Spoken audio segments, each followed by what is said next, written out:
Hello বন্ধুরা, সবাই কেমন আছো? আশা করি সবাই ভালো আছো। আমিও ভালো আছি। রাখি লাইফস্টাইলের পক্ষ থেকে সবাইকে জানাই অনেক অনেক ভালোবাসা জানিয়ে স্নিগ্ধ পরিবেশ থেকে শুরু করলাম আজকের ভিডিওটা। তো আজকে একটা বিকেলের ভিডিওটা তোমাদের সাথে শেয়ার করবো, যে বিকেলবেলা আমার কি কাজ থাকে সেগুলো একটু তোমাদের সাথে শেয়ার করছি। তো বিকেলবেলায় দেখো, দুপুরবেলা একটু শুয়েছিল, মেয়েটার জ্বর, তো সেই কারণে শুয়েছিল দেখে বিছানাটা ঠিক করে গোছানো হয়নি। আর এই মশারিটা ওপরেই রাখা হয়, কিন্তু না, এই পাখার জন্য ওপরে রাখতে খুব ভয় পায়, যদি বেঁধে যায় তাই এটাকে নিচেই এখন এইভাবে রেখে দেওয়া হয়। যাই হোক, আর এইখানে দেখো কাঁথাগুলো, মেয়ের জ্বর দেখে কাঁথা গায়ে দিয়েছিল, আমি ভাঁজ করছি, বিছানাটাকে তো পরিষ্কার করছি। আর ছোটো ছেলেপেলে মানুষ না, ওরা তো আর অতটা বোঝে না, যে ওর যেটা মনে হবে সেটাই নেবে। যখন যেটা মনে হবে তখন সেটা গায়ে দেবে, বা যখন যে বালিশটা দরকার তখন সেটা নেবে। দুই বোনে শুয়েছে, দেখো আমি তো শুইনি দুপুরবেলা, ওরা দুই বোনে শুয়েছিল একটু, তো তাই বিছানাটা একটু গুছিয়ে নিচ্ছি। তোমরা ভিডিওটা দেখতে থাকো। আর দেখো, স্কুল থেকে এসে ছোটোটা ড্রেসপত্র সব বিছানায় রেখে দিয়েছে, তো সেগুলো ঠিক করে রাখা হয়নি। আমি ভিতরে কিছু জামা কাপড় খাটের স্ট্যান্ডে মেলেছিলাম, সেগুলোও ভাঁজ করা হয়নি। আর এই দেখো, আমার ছোটো মেয়েকে যেই বালিশই দাও না কেন, ও ও আর খুলবেই, ওকে ওটাকে নিয়ে খেলতে খেলতে খেলতে তারপরে একেবারে শেষ। মানে ও আর যতক্ষণ না খুলবে ততক্ষণ খেলা শেষ হবে না। জানি না, বদমাইশি করে যাও। তারপরে দেখো, এগুলো ভাঁজ করে নিলে, আমার নাইটিগুলো একটু ভাঁজ করে নিয়েছি। নাইটিগুলো ধোয়া হয়েছিল আর ভাঁজ করা হয়নি, এই কারণে আমি এবার নাইটিগুলো ভাঁজ করে এই গামলা রেখে দেবো। আলনায়ও আছে, আলনাতে কিছু ভাঁজ করে রেখেছি, আর যেগুলো সবসময় পরি সেগুলো ওই গামলার ভিতরেই থাকে। জামা কাপড় গুছিয়ে রাখতে মানে কি মাথা খারাপ যে হয়, ছোট ছেলে পেলে থাকলে তারাই বুঝবে যে কতটা বদমাইশি করে। জামা কাপড় নোংরা করে যেমন, তেমনি যেখান থেকে একটা নেবে ছড়িয়ে ছিটে ফেলবে। তো যতটা পারি চেষ্টা করি গুছিয়ে রাখার জন্য। আর দেখো, কথা বলতে বলতে জামা কাপড়গুলোও আমার ভাঁজ করা হয়ে গেছে। এবার মেয়ের স্কুলের শার্ট, ও এটা গেঞ্জিটা, মেয়ের গেঞ্জিটা নোংরা হয়েছে, এই জন্য আমি আবার আলাদা রাখলাম, কেচে দিতে হবে। আর মেয়ের শার্টটা ঝুলিয়ে রাখলাম। আর এই যে খাটের স্ট্যান্ডে কিছু প্যান মেলা ছিল মেয়েদের, নামিয়ে নিলাম। আর এখানে দেখছি আমার মুখটার অবস্থা কেন বলো তো, এত গরম লাগছে না, মানে কি বলবো। আর এই ক্যামেরার জন্য আরও বেশি খারাপ লাগছে। যাই হোক, প্রচুর গরম লাগছে, শরীর খারাপ দেখে। তাও ইচ্ছে করলো আজকে একটু ব্লগ করি, এই কারণে একটু ভিডিওটা দিলাম। দেখো, জামা কাপড় গুছানো হয়ে গেছে, বিছানাটা গুছানো, এবার একটু বিছানাটা ঝেড়ে নেব। তো রাতে আমরা এই ঘরটাই ঘুমাই। এই ঘরটাই ছিল আমাদের একটা, আর এখন পাশে একটা ঘর করতে সারাদিন ওই ঘরটাতেই থাকা হয়। এখানে দুপুরবেলা হয়তো ঘুমানোর সময় একটু আসা হয়, তাছাড়া এই ঘরটা খুব কমই এখন থাকা হয়। আর এই দেখো, আমি এখন ভয়েস দিচ্ছি, পাখিগুলো কি কিচিরমিচির করছে, বুঝতে পারছো? তোমরা আওয়াজ শুনতে পাচ্ছ? আমার ঘরের সাথে গাছ আছে না, এই গাছের ডালের উপরে বসে আছে, এই কারণে। তো বিছানাটা আমি ঝেড়ে নিলাম। তো এবার গামলাটাকে আমি নিচে নামিয়ে রাখবো।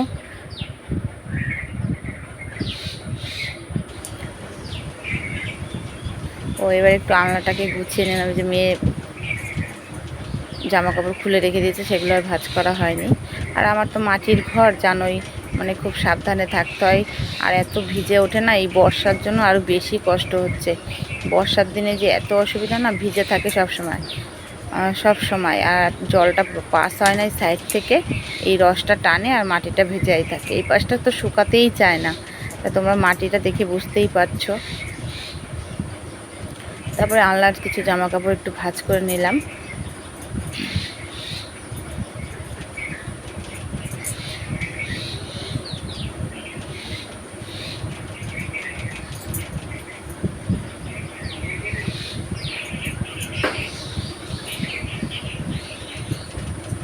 পাখির আওয়াজগুলো কিন্তু বেশ ভালোই লাগছে না? তো এবার দেখো, আমি গুছিয়ে নিলাম। এবার গামলাটা রেখে দেব নিচে। স্ট্যান্ড পাখাটা হচ্ছে ঠিক করে আবার একটু রাখতে হলো। যাই হোক, এবার আমার ঠাকুরের বাসনগুলো নামিয়ে নেব। দুপুরে পুজো দেওয়া হয়েছে, তারপর আর বাসন নামানো হয়নি। তো এখন যেহেতু আমি ঘর দুয়ারগুলো পরিষ্কার করছি, এই ফাঁকে আমি ঠাকুরের আসনটা থেকে ফুল টুলগুলো নামিয়ে রাখলাম। বাসন আগেই নামিয়ে রেখেছি, তো যা একটু পরিষ্কার করা দরকার ছিল সেগুলো একটু গুছিয়ে রাখলাম। তারপরে এবার ঘরটা একটু ঝাড় দিয়ে নেব। এগুলো হচ্ছে আমার বিকেলবেলার কাজ।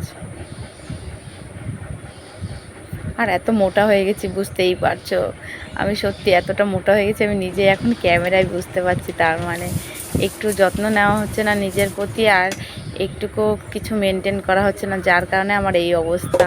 যাই হোক, আবার সেটাকে নতুন করে করতে হবে, নিজেকে আবার একটু ফিটনেস করতে হবে। জানি না এতটা আবার হঠাৎ হেলদি হয়ে গেলাম কী কারণে। আর এই দেখো, আমি রান্নার জায়গাটা যেখানে আমি গ্যাসে রান্না করি এখানটা চলে আসলাম একটু পরিষ্কার করতে, বাজারগুলো গুছিয়ে রেখে। তো এই জায়গাটা পরিষ্কার করছি। আর নিচে দেখো না, কাঁঠালের দানাগুলো না মাটিতে আমি রেখেছিলাম, রোদে শুকালে তো ফেটে যাবে, এই জন্য মাটিতে আমি রেখেছিলাম যাতে রসটা টেনে নিলে আমি ঝুড়িতে উঠিয়ে রাখবো। আর এই দেখো কত কাঁঠালের দানা জমেছে, খাওয়াই হচ্ছে না, কাঠে রান্না করা হচ্ছে না যে, তাই ভাজাও খাওয়া হচ্ছে না। আর ছেলে মেয়ে অত ভালো খায় না তো সবজির তরকারিতে, এই কারণে একদমই খাওয়া হচ্ছে না। যাই হোক, কাঠে রান্না করলে তাও দুই একটা ভেজে দিলে পরে ওরা খায়, কিন্তু বেশ টানায় আমার গ্যাসে রান্না করা হচ্ছে।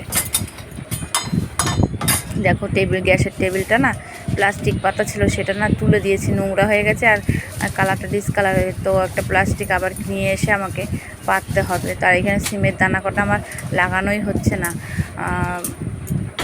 লাগাবো কদিন ধরে ভাবছি, কিন্তু হচ্ছে না। ভাবছি মাটিটা ফেলে তারপরেই লাগাবো, এই কারণে হচ্ছে না। আর এইদিক ওদিক খালি গড়াগড়ি খাচ্ছে। দেখো আমি রান্নার জায়গাটা গুছিয়ে নিলাম, তারপরে দেখো লঙ্কাগুলো কেটে বোটা ছাড়িয়ে রেখেছিলাম, তো তোলা হয়নি ঝুড়িতে, আবার তুলে নিলাম।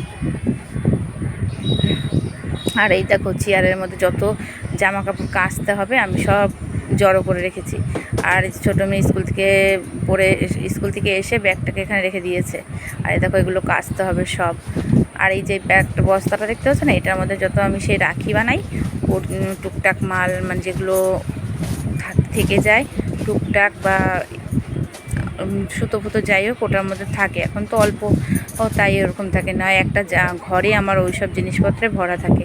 আবার এই যে রাখি পূর্ণিমাটা পার হলে, আবার সিজনটা শুরু হলে আবার হয়তো হতে পারে,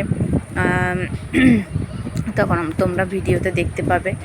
আর এই যে দেখো বড় মেয়ে বই পড়ে মেশিনের উপর রেখেছে, আর মেশিনে টুকটাক করে কাজ করা হয়, এখন একদমই করা হচ্ছে না। আর এই দেখো রান্নার জায়গাটা কীভাবে গুছিয়ে রেখেছি তোমাদের সাথে শেয়ার করলাম। একটুখানি জায়গার মধ্যে কিন্তু আমি সব কিছু গুছিয়ে রেখেছি। আর এখানে চলে আসলাম, দেখো আমি কিন্তু কাঠে রান্না করি, আর প্রচুর পাট কাটি আমার, জানোই তো পাটকাঠিতে রান্না করে শেষ হবে না। আবার এই দেখো পাট কাটা শুরু হলে পরে আবার পাটকাঠি চলে আসবে আমার বাড়িতে। তো এখন বেশ আবার কাঠে রান্না করা হচ্ছে না, জানি না আবার এত জ্বালানি জমে যাচ্ছে, ফুরাবো কী করে জানি না। আর এখন অল্প রান্না, বর থাকলে পরে একটু রান্নাটা বেশি থাকে, কোনো অসুবিধা হয় না, কাঠে রান্না করতে বেশ ভালো লাগে। কিন্তু এই একটুখানি রান্না ওই জন্য আর কাঠে করতে ইচ্ছা করে না, গ্যাসেই করে নিচ্ছি। যাই হোক, রান্নার জায়গাটা পরিষ্কার করে নিলাম, কদিন ধরে রান্না করা হচ্ছে না। এমনি পাটকাঠিগুলো ভেঙে রেখে দিয়েছি, ভেঙে তারপর পাটটি ফ্রেশও থাকে না, সেগুলোকে ছাড়িয়ে নিতে হয়। বেড়ার ঘর, বিপদের কথা বলতে আছে, তার জন্য এগুলো ছাড়িয়ে মানে কেটে আমি ভেঙে রেখে দিয়েছি যাতে রান্না করতে আমার সুবিধা হয়। যাই হোক, এবার ঝাঁটাটাকে দেখেছো, ঝাঁটাটা আমার কত বড়, তারপরে আমার শ্বশুরমশাই এত বড় করে ঝাঁটা বেঁধে দেয়। আর এখানে দেখো আমি ঝাঁটাটা রেখে আবার একটু ঘরে চলে গেলাম। এবার এই ঘরটাকে একটু পরিষ্কার করব। আর এই ঘরটা থাকে বই খাতা টুকটাক জিনিসপত্র থাকে এই ঘরে, তেমন কিছুই থাকে না। এই দেখো মেয়ের জামা কাপড়গুলো পরে রেখে দিয়েছিল, সেগুলো এখানে ওখানে রেখে গেছে। আর তো ওরা তো এগুলো করবে না, ওগুলো আমাকেই করতে হবে। আর দেখো নাইটিটা আমি রেখেছি, আমার আর খেয়াল নেই। যাই হোক, দেখো সব এনে বৃষ্টি পড়ছিল, হট করে জামা কাপড় নিয়ে এসে এখানে ওখানে রেখে দেওয়া হয়েছে, আর গোছানো হয়নি।